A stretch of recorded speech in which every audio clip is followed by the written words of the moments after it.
विश्व स्वास्थ्य संगठन ने लगभग 7 महीने पहले कोविड-19 को लेकर सार्वजनिक स्वास्थ्य आपातकालीन की अधिसूचना वापस ले ली थी।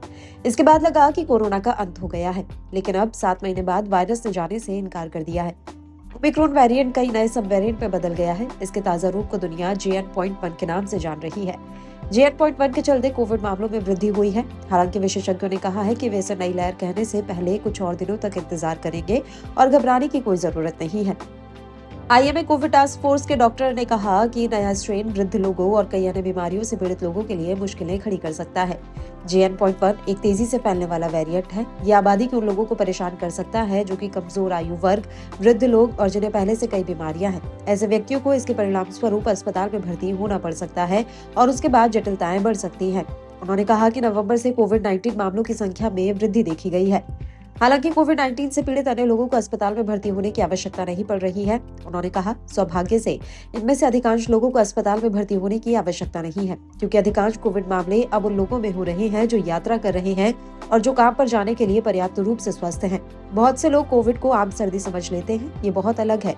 कोविड-19 हमारी रक्त वाहिकाओं के स्वास्थ्य को प्रभावित कर सकता है, खासकर अगर ये बार बार आता है। इसलिए हमें बार बार सामान्य सर्दी हो सकती है। स्वास्थ्य विशेषज्ञों ने यह भी कहा कि कोविड-19 संक्रमण होने से बेहतर है कि सावधानी बरती जाए।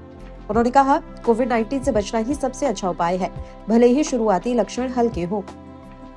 पर WHO की पूर्व मुख्य वैज्ञानिक ने कहा कि मौसमी फ्लू जैसे इन्फ्लुएंजा ए, एडेनोवायरस, राइनोवायरस और रेस्पिरेटरी सिंकाइटल वायरस के कारण होने वाले श्वसन संक्रमण मानसून से संबंधित बीमारियों का कारण बन सकते हैं, जो कोविड-19 लक्षणों की कॉपी है। उन्होंने कहा कि ऐसे लक्षणों वाले हर किसी व्यक्ति का परीक्षण करना संभव नहीं है।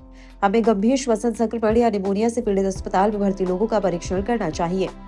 टाइम्स ऑफ इंडिया की रिपोर्ट के मुताबिक सार्वजनिक स्वास्थ्य के पूर्व निदेशक ने कहा कि शादी हॉल, ट्रेनों और बसों जैसी बंद भीड़-भाड़ वाली जगहों पर मास्क पहनना एक अच्छा आइडिया है। ये कोविड सहित कई वायु जनित बीमारियों को रोक सकता है, लेकिन अभी तक मास्क को अनिवार्य करने की कोई आवश्यकता नहीं है। बुजुर्गों, गर्भवती महिलाओं और प्रतिरक्षा की कमी वाले लोगों को भीड़-भाड़ वाली जगहों पर जाने से बचना चाहिए। यदि वे ऐसा करते हैं तो उन्हें मास्क अवश्य पहनना चाहिए।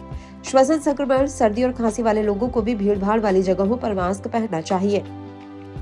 स्वास्थ्य मंत्रालय के आंकड़ों के अनुसार भारत में बृहस्पतिवार को कोरोना वायरस संक्रमण के 594 नए मामले दर्ज किए गए, जिससे उपचाराधीन मरीजों की संख्या बढ़कर 2669 हो गई, जो इससे एक दिन पहले 2331 थी। देश में पिछले 2 सप्ताह में कोविड-19 के 22 मरीजों की मौत हुई है। बुधवार तक देश भर में कोविड-19 के उपस्वरूप JN.1 के 21 मामले पाए गए हैं। नीति आयोग के सदस्य ने बताया था कि भारत में वैज्ञानिक नए स्वरूप की बारीकी से जाँच कर रहे हैं।